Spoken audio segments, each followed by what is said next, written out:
I trust you with making the decision as long as it's the same that I would have made. And if it's not, I'm going to blame you for the wrong decision. And that's, of course, not what empowerment would actually look like. Did I make the direction so clear that I can truly trust people with making that choice? And if they're going to make the wrong decision, I'm going to take it on me because the direction wasn't clear enough.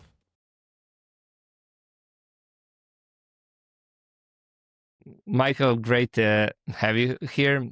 Thank you for joining. Before we get into leadership, communication, and why difficult decisions keep traveling back upstairs, right? Tell us a little bit about yourself. What do you do and how did you end up doing this work? I help leaders find the right words in moments that define their careers, like the kind where you lie awake the night before, going through it again and again, still not sure whether you've nailed it, but there's no second chance. Like, I help you prepare for those moments and show up with confidence, finding the right words and making sure that it really resonates with people. What brought me here?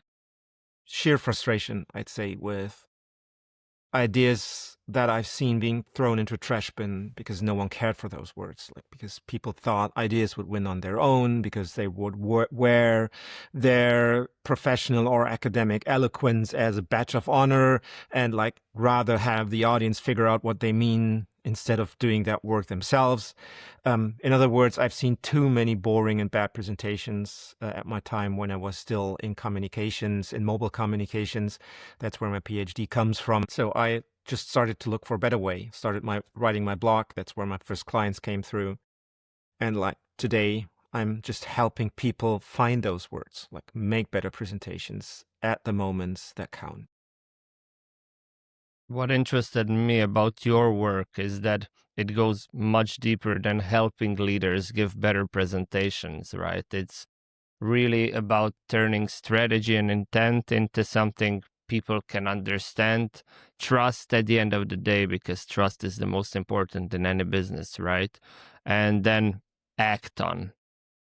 Yeah, that's the beauty of it when you start taking communication seriously, because it almost forces you to ask like the underlying questions, the deeper questions. So when you think about, so how do I communicate our strategy?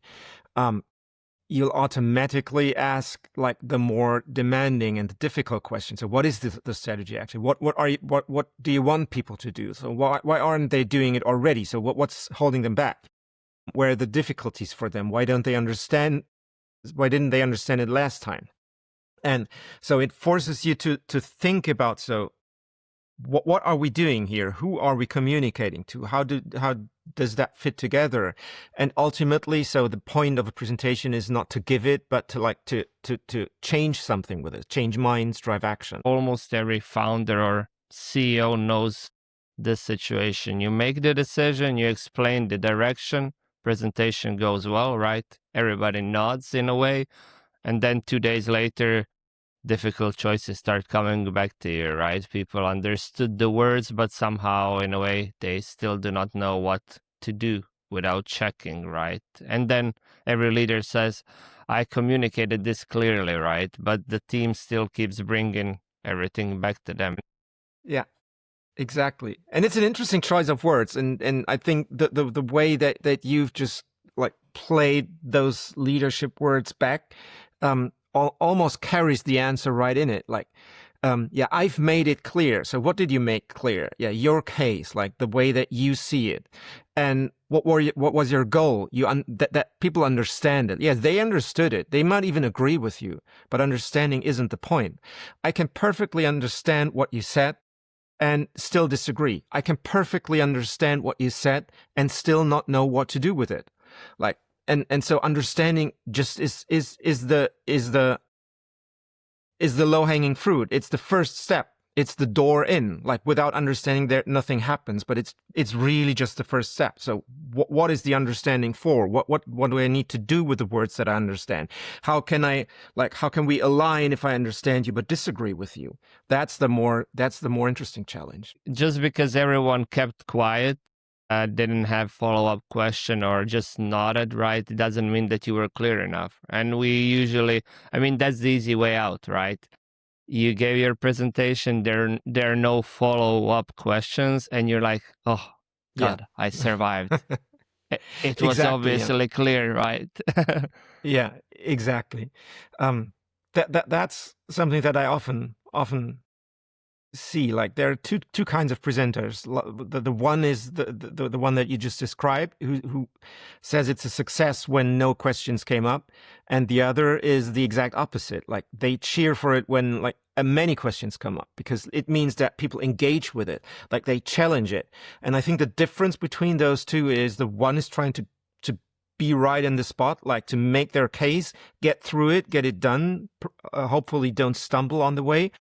The other is trying to get it right instead, like figure out like what did you understand, what did you not understand, and how can we align the two. Like they're not going into this with the perspective that I've got it figured out already. Like as the leader, I don't have to have all the answers. I rely on the team to figure out the details when I can just give them the direction and the orientation. And so the questions inform me that this is happening, that people engage with my ideas, that they try to make sense of how to implement it in their everyday, how to act on that. We usually tend to take the easy way out, right? And not ask the real questions, right? You just ask mostly what questions, right? Rarely why something happened, why the room reacted in a certain way, right? That's why The Hitchhiker's Guide to the Galaxy is one of my favorite business books.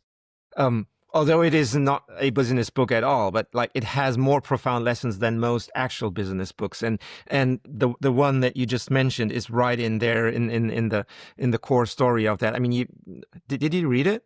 No. But No, I will. I'm putting it on my list now. You should. And I'm sorry to spoil it, but you certainly heard it before. Like the climax of the book is when that huge supercomputer, after 7.5 million years of computing, finally reveals the answer to the ultimate question of life, the universe, and the rest. And like a huge crowd gathers, and 2 people are selected and prepare their whole life to receive the answer. And when the answer finally comes, and it turns out to be 42, like, that's a huge bummer for everyone. And the problem, of course, is like everyone asks, so what's the answer to that question? But nobody, of course, bothered to ask, so what's the actual question? So what question are we actually asking here? And like, this is what's happening in society and in many businesses, like who make fancy and spectacular, wowing presentations that ultimately lead nowhere because they were failing to ask those underlying questions. So what are we trying to achieve here? And so if we do that more, like, what's the point of this? Where are we going? Like, and asking more questions than giving answers, then like, we're ending up with better decisions and, of course, better talks. I think there's a big difference between understanding a message and being able to use it, right? Because people can repeat the strategy almost word to word, forward, and then still not know what decision to make on Tuesday afternoon, right? So how do you see that difference between the actual understanding and the message they want to breach to people? Well, what makes a message usable in a way? Yeah, perhaps we should look at an example. Like, let's say you're an airline carrier, like, and you figure that your strategy should be to be the most efficient airline in the industry. So that's one way to frame your strategy. We want to be the most efficient. But of course, what does most efficient mean? Like, and then you figure out, like, yeah, so wait a second. Planes only make money while they're in the air. So efficient means we're going to maximize airtime. So you could frame that as the strategy. But that's still like hard to grasp. So when did you maximize or optimize airtime? Or you could frame it as Southwest did it in the 70s, using just 2 words. and they framed that strategy as wheels up. Like that's what we're trying to achieve. That's the point of every action for the ground crew, for procurement, for the staff on ground. Like that's for the airplane crew. Like that's for everything. And whenever you're faced with a decision, you can ask yourself, so does it lead for the wheels to go up faster? Yeah, absolutely do it. Will it slow putting up the wheels up down? Absolutely not. And only if that's like a gray zone, you can you look at the secondary and third tertiary priorities. Like that's your measuring stick. And so I think that's the difference between a strategy that's actionable and one that just sounds fancy and looks good as a poster on the wall. Like that you can use it as a measuring stick and say yes or more, even more importantly, no to something. I hear CEOs specifically say we need to communicate this better, which is a trigger for me in a way. I wonder whether the real issue is that the difficult choice hasn't actually been made yet. Have you seen communication work expose a weakness in strategy, actually? There are many ways you can see that. Like it starts with like those lazy strategies that center around like some improvement goal, like we want to double revenue in the next 5 years. Yeah, sure, that's an ambitious goal, but yeah, it leaves all the hard work of figuring out the actual choices to the team. So what's the actual strategy? That's a goal, not a strategy. And then there's of course the difficulty of like translating relations to other groups, like to your audience. Like when you're at the retreat and like discussing the strategy and you're speaking of significant improvements, like everyone on the team, on the leadership team, understands what that means.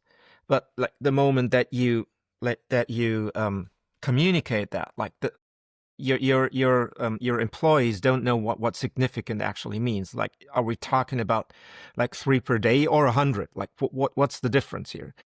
And so it often like using those vague or sometimes ambitiously sounding terms actually hides the fact that you haven't made it more specific or more concrete for yourself. And maybe you're hiding for that. Sometimes there's a reason for that, like legal might have issues with making it more specific, but oftentimes it's like either lazy thinking or you're not brave enough to make it specific and really commit to it. Like, and issue something that I like to call a costly signal, something that has a real cost when you say it, like that exposes you personally, like something that you cannot say without meaning it. What language or phrases in general do leaders use when they think they're trying to sound clear in a way, but they're still keeping every option open?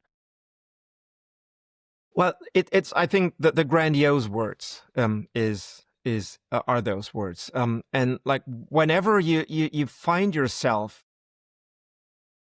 thinking like this needs to have more bang. This needs to be a bigger wow. Like we need fancier words. You're basically saying that we haven't made it specific enough. We're not sure what this means concretely for the team. Like for example, this is not strategy but marketing, but like Steve Jobs gets often confused with this. Like people think Steve Jobs had made this reality distortion field happen by using those slick and fancy presentations. But if you really pay attention to how he communicates, he's anything but fancy. Like he's one of the most down-to-earth speakers that you'll find. He just speaks plain English and uses the simplest language possible. Like he didn't promote the iPod as the breathtaking musical experience with amazing sound experiences or something. He just plainly said 1,000 songs in your pocket. This is just the plainest version that you could say it. But what it does is it lets you see something. And I think that's the ultimate test that you can use and ask yourself, did I make it specific enough? If you ask, can I see it? And can my audience see it when I say it? And 1,000 songs in your pocket, that's visible. Like, it's not only the brilliance of translating 3 gigabyte hard disk drive into 1,000 songs, basically their whole music library back then. But it also, the brilliance is actually more in the pocket. Like, it's in your pocket. You can visualize someone pulling that thing out of their pocket and having their whole music library in their hands. You can see that. And so that's a great question to ask. When I communicate about a strategy, can people see the action or the outcome, like in Wheels Up? Or like another brilliant strategy when it absolutely positively has to be there overnight by FedEx. Like, I can literally see someone handing over the packet to a happy customer who's happy that it arrived reliably on the next day. Yes, because sometimes the communication in a way is vague because the decision is vague, right? The words aren't failing to carry the strategy. They're just revealing that a strategy still has an escape route in a way. Yeah, exactly. And that's understandable. Like, yeah, you do expose yourself. You do put your skin in the game, and that's scary sometimes. Like, you take the blame, but then again, that's of course what leadership does, and of course, like, the beauty of approaching that with your communication is that you get, and in your preparation for like the announcement, is that you get to figure these things out like during the preparation phase and not standing on the stage. Like, you can find those things earlier when you, like, especially when you have like a sparring partner that challenges you on finding more specific and more concrete words. Leaders often respond to confusion by adding more, at least from my experience. More slides, more context, as you said, more explanation, another meeting even, or another presentation. But in the way the team somehow becomes even less certain after all of this, right? When you overwhelm them with vague information. So why does more information sometimes create more hesitation in your experience? Yeah, the thing is that, like, the information perhaps wasn't even the problem in the first place. And actually that's my whole beef with like all the persuasion hacks that we have. Like, one of my core mantras is don't persuade harder, resonate stronger. Like, because like when you're persuading, you're doing exactly what you just mentioned. You're putting more and more and more and more and more good reasons on top of an argument that might be the whole argument to start with. Like, it wasn't like if you look at smoking, for example, everyone knows that smoking is bad for you, but that doesn't keep a single smoker from smoking. Like, you can pile on like 1,000 more reasons. But like one of the presidents of Marlboro in the 70s said, like, yeah, I know, but smoking is one of the things that makes life worth living. I am not a smoker, so I cannot resonate with this, but that makes me understand like why piling up more good reasons won't change anyone's mind and won't lead them to act differently. Like, I think JP Morgan said it best when he said, like, every man has 2 reasons for doing anything, a good reason and the real reason. And like, what leadership does is when they pile on more arguments, more slides, more meetings, is that they give me more good reasons for their case instead of turning their perspective around and asking, so what's my case? And then speaking to first of all, understanding my real reason and then resonating with it. And once that happens, like, the opposite happens. Like, we'll need less meetings. We'll need a shorter announcement. We'll need less slides. And they can just use plain English rather than blow them up with fancy sounding slogans. more information doesn't automatically create clarity, right? Sometimes it just gives the decision more places to hide in a way, right? A lot of strategy language nowadays, specifically, especially, sounds good until two things conflict, right? Move fast, but protect quality, right? Mm-hmm. And I feel that you have to be innovative, but don't miss the, in a way, uh, putting customers first, right? Because nowadays people are like protecting margins without thinking about the end customer. Often that's the case. How should the leaders communicate when the real message involves an uncomfortable trade-off? That of course has many different reasons, right? And there might be some actually very good reasons for staying vague in certain conditions. Like there might be legal or compliance like reasons for that. There might be competition reasons for that. Um, but in general, like I figured out in my career that it's usually the best choice to treat your audience as smart people who will see behind your mask and facade. Like if you try to like hide something from them, you'll just feel the hallway conversations, which might turn ways that will make the situation just worse. I think what happens often here is, or the one of the reasons why that happens might be that people confuse certainty with orientation. The common view of leadership is that you must be the one who's got it all figured out, like that you must be the one who's got all the answers, and so and who like sees the whole picture and understands the whole thing. And so whenever you're communicating something that's not like strictly this is what we do and this is the problem and now you need to do this and that and this sequence, like we feel like that we're showing weakness as a leader. That's not what I'm seeing with my clients and the ones that actually have a loyal team and that actually pushes forward as a team. What those teams need much more than certainty is orientation. A leader who knows how to make choices on the way, who doesn't have like all the answers. Like when we're standing here down here, our goal is to get to that summit. They don't know which turn to take at which point. Certainly not at the time when we start, but what they know is how we make choices when we face a crossroads.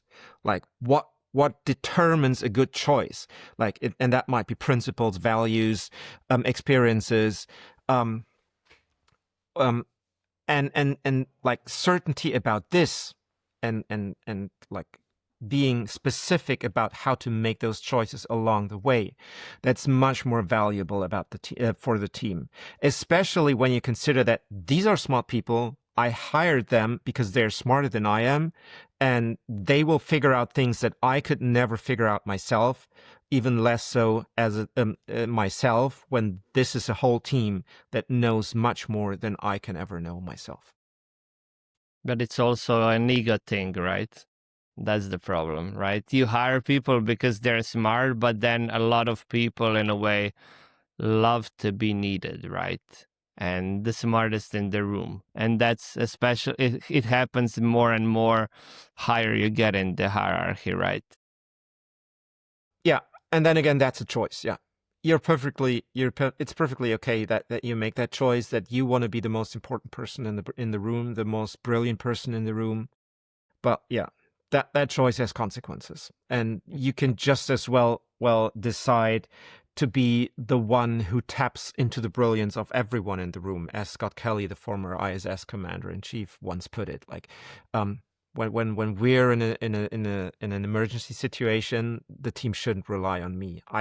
But I can rely on my ability to tap into the brilliance of everyone on the team, and so that's a choice. And ultimately, like that's a common confusion that I see, like not only in strategy and leadership, but in communication as a whole. Like many presenters like step up on the stage and feel like they need to impress people. Like they need to prove that they are worthy of standing up on that stage, that they have figured out something that justifies them, that they are brilliant. So in other words, that they're kind of the hero of the story, when the audience couldn't care less, like because everyone in that audience and everyone on your team already got a hero, and it's themselves. And they don't show up to cheer for you.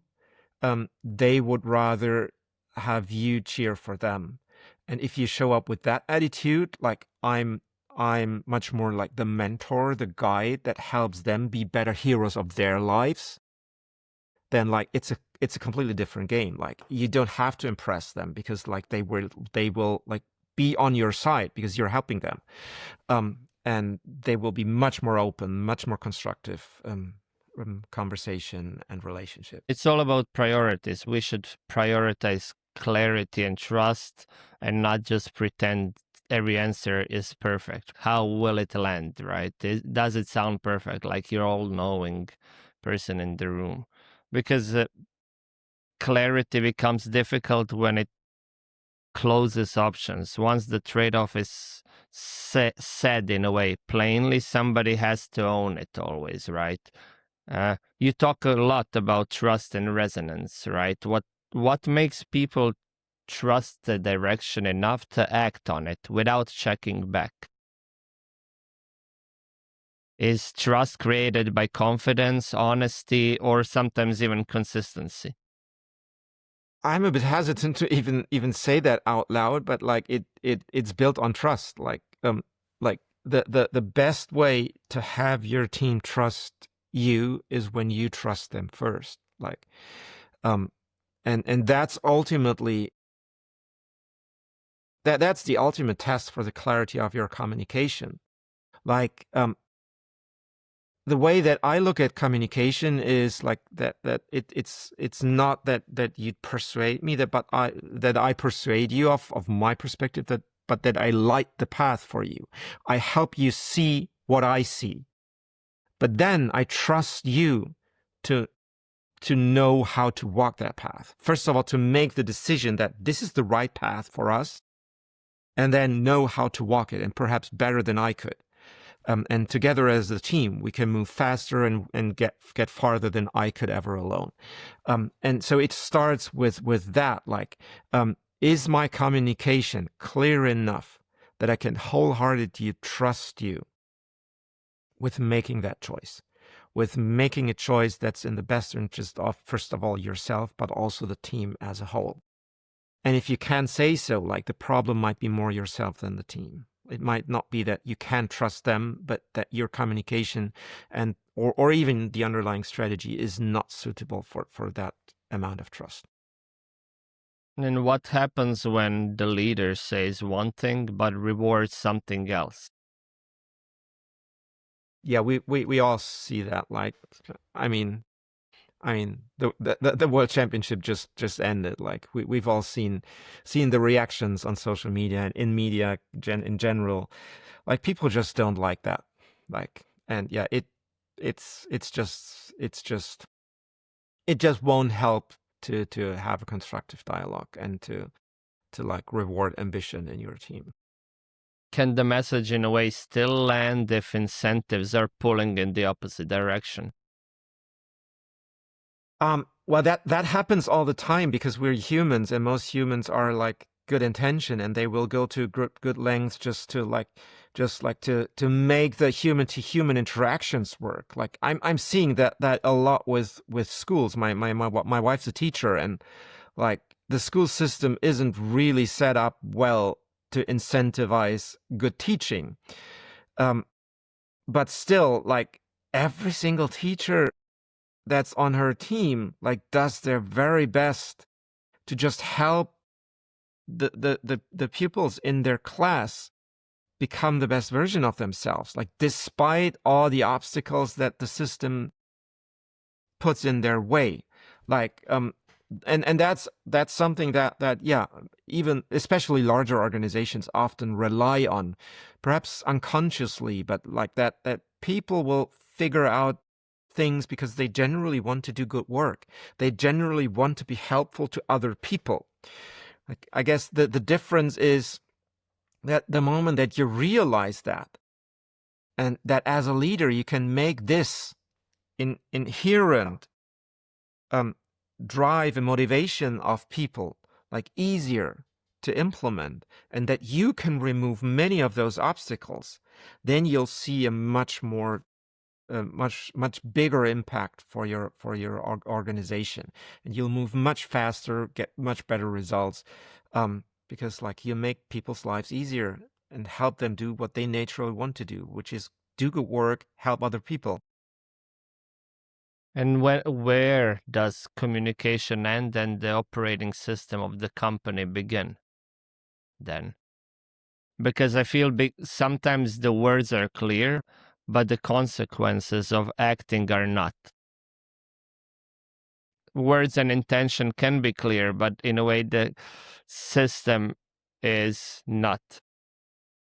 You are part of the system. Like, you are choosing to reply at 9 p.m. Like, I love that example because I was in a team many years back when I was still working in research. Like, I was in a team where that was the story that circled in the team. Like, that the boss is expecting short reply on a very short notice, and pretty much everyone did that. Like, but I didn't.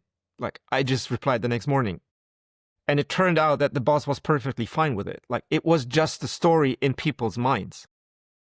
Like, that wasn't a rule that the boss ever communicated nor demanded. It was just like he was working late night, and that's just what he when he worked best.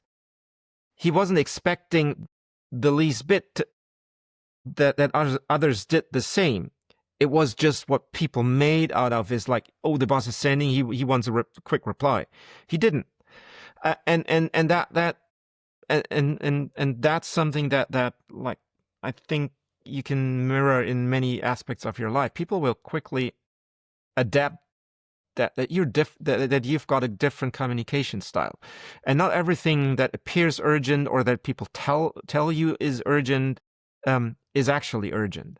And if you just reduce the amount of drama and like just take a step back and like, just as we said before, like what's the clearer version, the do less version that of handling this, then you might end up that a lot of these systemic problems and issues in organizations are just stories in people's minds. And of course, looking from the other side, if you're the leader, like, finding those stories and removing them or replacing them with healthier, more constructive stories is one of the best steps that you can do to make the culture in your team, to improve the culture in your team, and to make it a healthier environment for people to do their best work. We usually jump to the conclusion just because something was sent outside of the working hours, right? That it's urgent. But maybe your boss likes to text while he's in the bathtub, right? So, and he won't even take his phone back, right? And you're jumping, Exactly. right? Leaving Yeah. your dinner to reply to him, Yeah. just because he sent it at 10 p.m. and it must be urgent. But also circling back to the whole system and bottlenecks, you can tell people to take ownership, but if every important decision gets reopened above them, the organization is training that ownership back out, right? That's this trick about the system, because founders, I feel, and CEOs often become the permanent translator for their own company in a way. Every unusual customer request, product question, or priority conflict somehow needs their interpretation. Not in the best case scenarios, right? But in a lot of scenarios. But what does that tell us about the actual company when the whole system in a way requires CEO's interpretation? Is the founder communicating badly, or is it too much of the strategy still living in their head? Well, I wouldn't put everything in one basket here, but that's actually one of the reasons why one of the most powerful tools that I use in communication is what I call the pass along phrase. Like almost everyone, like every strategy, every presentation is built around a core message, but a core message is ultimately yours. It's your message, the thing that you want to bring across. The pass along phrase is different from that. It's the thing that someone in your audience says to someone who wasn't there 3 weeks later when you're not in the room. And when you build your communication and even your whole strategy around that, so what will people say about this when I'm not there to correct them, when I'm not there to add nuance and details and to give my take on that? What will they say, and will it help them to make a good choice, to make a good decision? That's the goal of your presentation. That's a much better measuring stick of whether you've prepared a good presentation or not. I feel that if every exception needs you as the CEO, obviously the strategy hasn't scaled. You scaled in a way, right? But not your company. And I feel there's another side of this, right? If you as a leader, CEO, become too specific, people stop thinking and start following instructions. Yeah. And you sure. don't want that because, as you No. said, you hired a lot of smart people, obviously, for a reason. How do you then give clear direction without removing judgment? I like the 4 path principles a lot for this. They're the basis of my book, The Path to Strategic Impact, where I give many examples of companies implementing those, even if they didn't call it like this. But they are in a way what I consider that the 4 basic principles of great communication. Like and they go like this. P stands for plain and simple. So can you find words that everyone on your team actually understands and can repeat back to you? A is actionable. So are those words suitable to inform the actions that people on your team have to make each and every day in their specific jobs? Then T is a transformative. So does it motivate us and inspire us to actually change things? Or is it just like playing the old game a little better rather than like making a leap forward and playing a new game? And H, the thing that surprises most people, is it heartfelt? Is it something that we truly believe in and that aligns the company's interests with the personal interests of the team? So those 4 the principles, plain and simple, actionable, transformative, and heartfelt. If you cross those 4 boxes, if you check those 4 boxes with your communication, I think chances are that it will lead to action. Chances have much improved. Do boundaries sometimes help more than instructions? How do leaders communicate intent rather than trying to predict every case? Get off that hero's pedestal. You don't have to have all the answers. Like, your job is to help people do their thing. You hire them for a reason. Like, let them do their thing, and give them orientation. You're the one to coordinate them. You're the one to light them the path, to make sure that the conflicts in the team are constructive and lead somewhere rather than just to a clash. So your job is to tap into the brilliance of everyone in the team, to make their best contribution, and that all those contributions align on the common path to a destination that we as a company want to go to, but that also makes sense for everyone on the team personally. And if you manage that, well, you're just so much better positioned to making an impact than if you need to be right on every single question. And we often judge communication by the room, as you mentioned at start, right? People looked engaged, they asked questions, the feedback was positive. No questions is positive feedback, right? But what should we look for after the actual meeting or presentation? How do we know the message actually landed in rooms that are maybe quiet? Yeah, the first way is so obvious that like it almost sounds ridiculous when I say it. Yeah, just ask them. Like, so, like, and don't ask.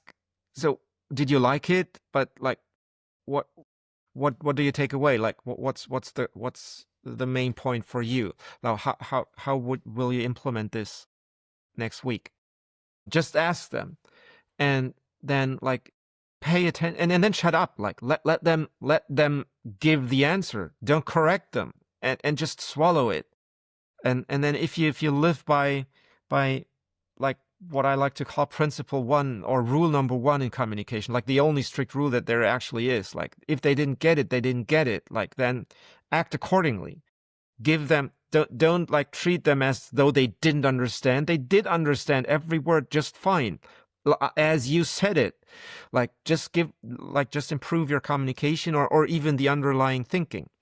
Um, and then pay attention to the conversations that you overhear, that are played back to you, and take this as data, not like as a verdict that you failed. Like, no, it's just data. Like they didn't get it, it means I need to explain it better, or even refine the thinking underneath.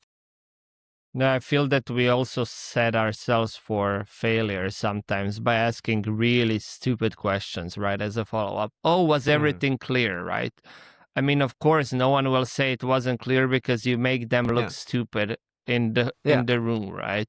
So Yeah. they won't admit, and everyone will say it's clear, affirm, it's easy way out. So if you ask easy question, you will get easy answer, right? Yeah, it was clear, it just made no sense. Like, yeah, that. So asking for clarity is not like what you want to know. The real test of a message isn't whether people nodded, right? It's what they do after you leave the room, actually. Yeah, exactly. Especially as a leader. Can you give me an example where changing the language genuinely changed the behavior? One of my favorite examples is from the 80s, from Alcoa, an aluminum manufacturer, market leader by far, market dominator in the United States back then, and stumbled significantly. And they replaced the CEO. Paul O'Neill was the new CEO. And when he gave his first press conference, he didn't do what you'd usually expect in that situation, like the usual stuff like cut costs, innovation initiative, sales campaigns, like none of that stuff. He started the press conference by saying, I intend to speak to you about worker safety. And I intend to go for 0 incidents in our plants. And the room just went quiet, like, because everyone thought this guy is nuts. Like, 0 incidents, aluminum production, high temperatures, heavy machinery, like that. And how will this improve quality? Like that's the whole, that's a completely different, the completely wrong focus. Like how will that help us? People literally fled the press conference to call their clients to sell the stock, which was a huge mistake, as we now today know, because like what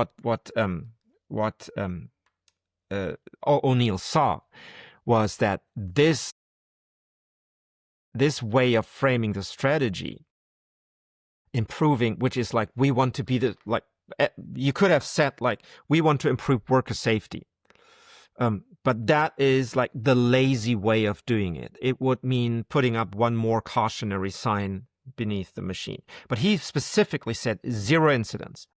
And by that, he trained the whole company, down to every single employee, that we need to pay attention to every single detail that can cause a harm.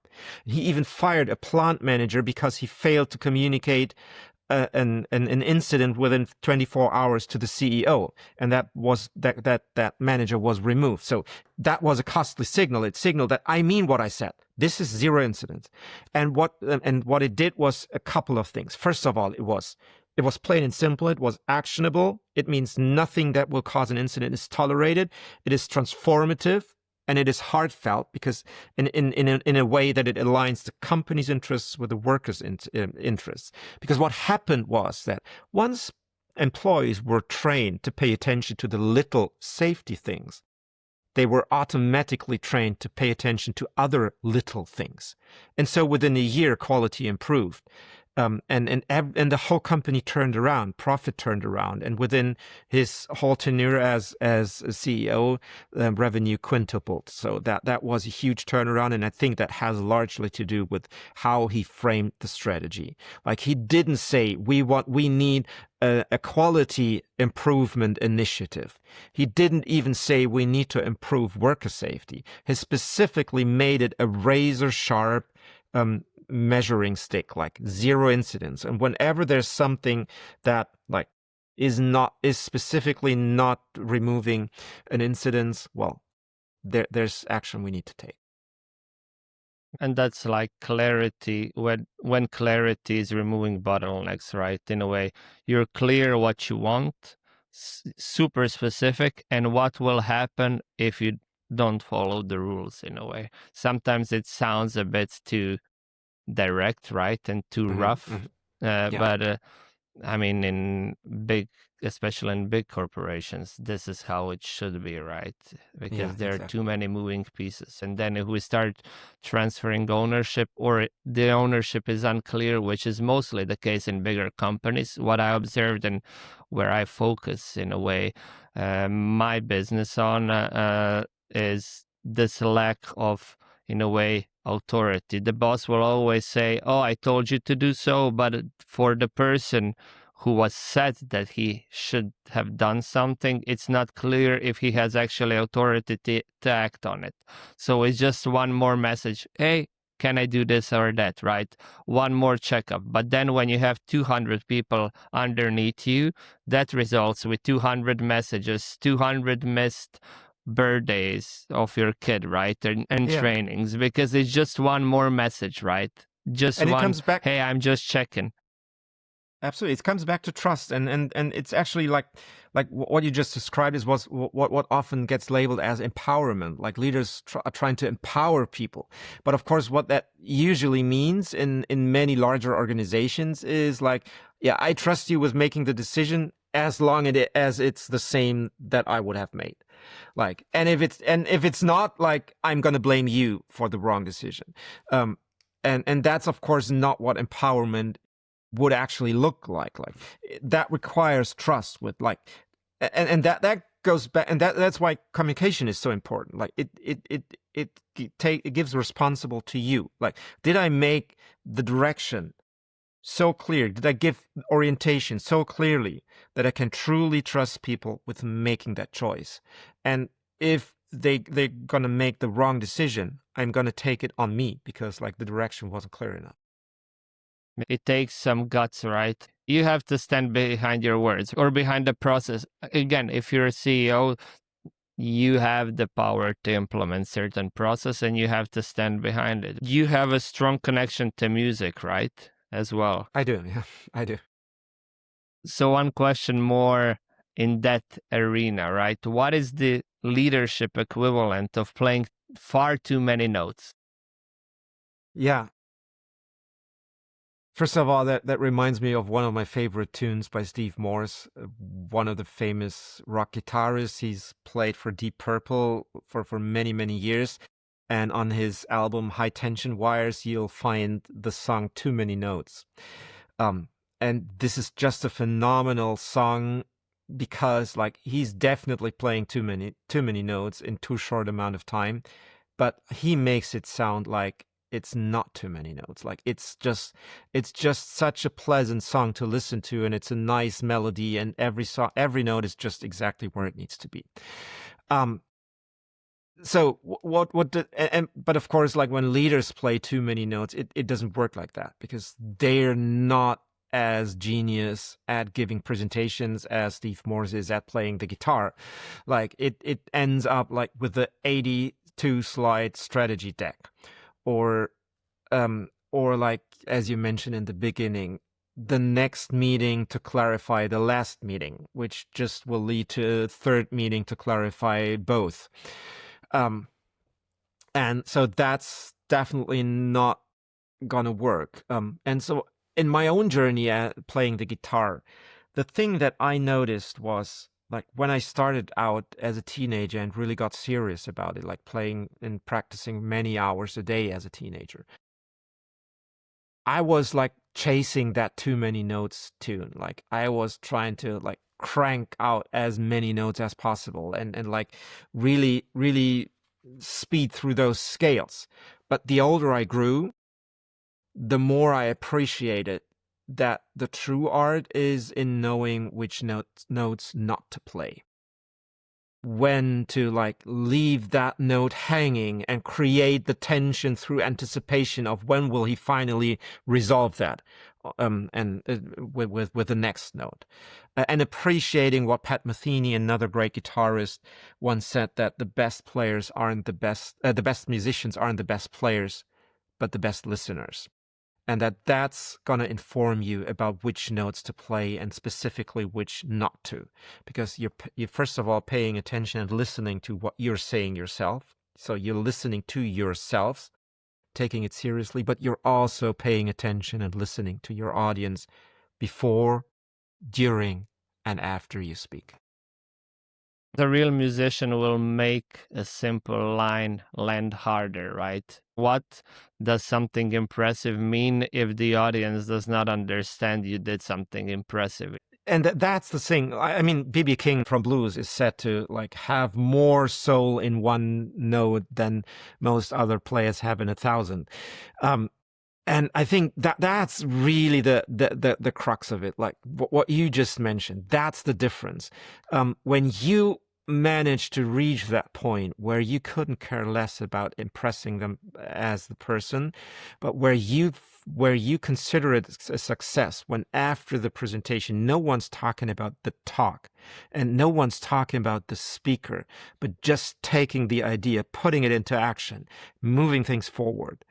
That's like that's a whole other level. I want to finish with something practical here. Imagine a CEO is about to communicate a major change, right? Before they ask the organization to act, what should they be able to say clearly in 1 or 2 sentences? Why would anyone in the team actually agree and act on this?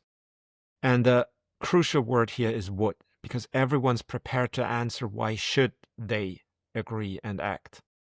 And that leads us back to the good reasons we mentioned earlier. That will lead you to come up with 1,000 good reasons for why they should. But the only question that matters is, yeah, but okay, I get that, and I get that you think that I should, but why would they really? Like, and ask that honestly.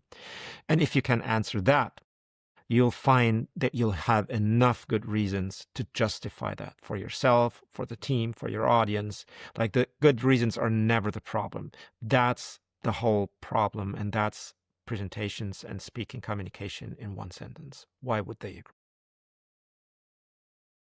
Taken from this is that communication is not simply what happens after a decision, it's how that decision becomes usable by everyone else in a way. The goal isn't for the leader to provide an answer for every situation, right? As you mentioned multiple times, it's to make the direction clear enough that good people can make more good decisions without the leader being in every room. You mentioned that part as well, right? Thank you. This was amazing conversation. And before I let you go, where can people find your work? And you mentioned your book as well, and in general, more about you. I would suggest that the best place to start with my free guide, The Best Talk of Your Life, the one people can't stop talking about. You'll find it at michaelgerharz.com, GERHARZ.com, michaelgerharz.com/best talk. Maybe you can put it in the show notes. It's a 9-page read with like a 5-step process that will lead you to like giving that talk that lets you step off the hero's pedestal, and like think about what happens after, like how can people actually act on this, not to get you a good round of applause, but actually move things forward. The Best Talk of Your Life is that guide, and otherwise, like, you can always I'm always happy, like, if you'd if you're facing an important presentation, just book a Clarity Lab with me.